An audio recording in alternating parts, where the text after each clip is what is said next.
back in 2009, there was a show that was released and it would go on to become very viral and trendy. And that show was Jersey Shore. You might remember it.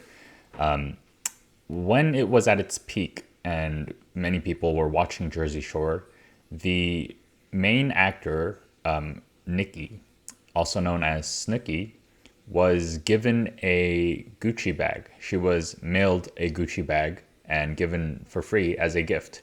And back in the time, that Gucci bag was very expensive. And so Snooki would wear it in her shows, right? She would have that bag with her all the time.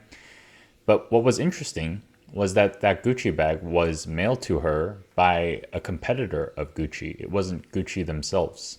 And that competitor had sent it over to her because they wanted people to affiliate Gucci with Snooki, which at the time was seen as someone who was a bit trashy, irresponsible, and all those negative attributes.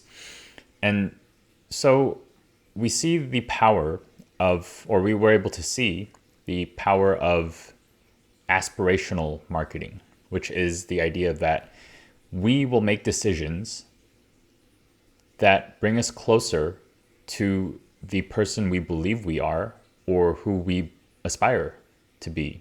And this is a very powerful motivating factor that we have to account for. And at the same time, while this was happening, Abercrombie and Fitch, there was another co-star, I forget his name, but Abercrombie and Fitch made a contract with that actor and they paid him a good sum of money to make sure that he would never wear Abercrombie and Fitch on their shows, or he would never be seen in public with Abercrombie and Fitch on. So people, we make decisions based on who we believe we are or who we aspire to be, the group that we want to fit into.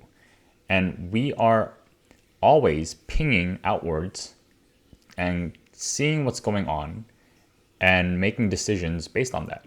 What are other people doing? What are people like me doing? What are people like, or what are people who I don't want to be like doing? What are people I do want to be like doing? So as the marketer, or as someone who is trying to get people to take a certain action, if we are able to get them to see that other people they aspire to be are doing something that we want them to do, then we have leverage when it comes to getting that next person to do the same thing. Right? Tesla famously did this. They had, when they were pioneering their first cars, their roadsters, they would give them out to celebrities who were very environmentally conscious. Right? People like Leonardo DiCaprio were the first to have Teslas, and then the whole movement of eco-friendly people came along after, and then came the mainstream. Right? So there are these smaller group of people who we influence, but they're really the influencers of the next generation of people who are to come. So how does this all relate to marketing a dental practice? Well, even in dentistry, this happens at a smaller scale. When you think of local communities, there are many circles within that community, much smaller than the circles we see online, of course, but there are many circles. There's moms who gather together. There's dads who go out and play golf together. All these different circles.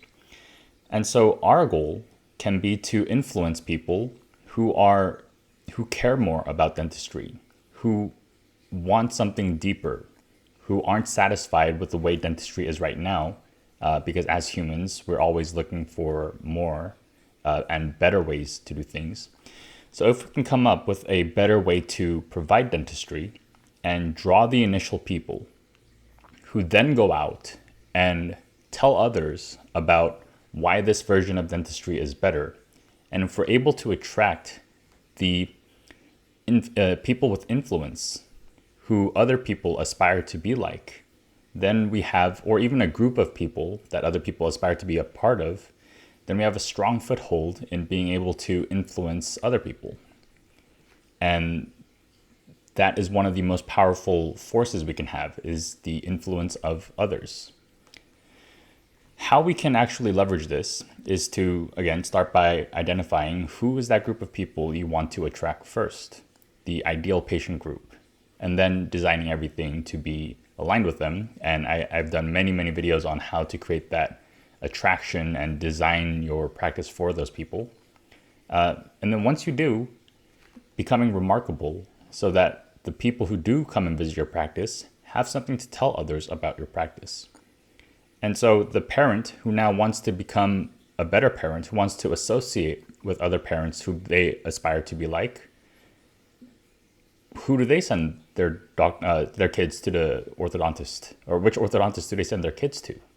Right? And they're always pinging and comparing and figuring out what's a better way for them to align with that group.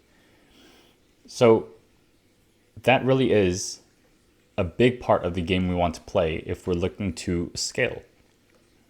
The initial people that we can always attract, we can do that easily with advertising or going out to some event and flyering or something like that.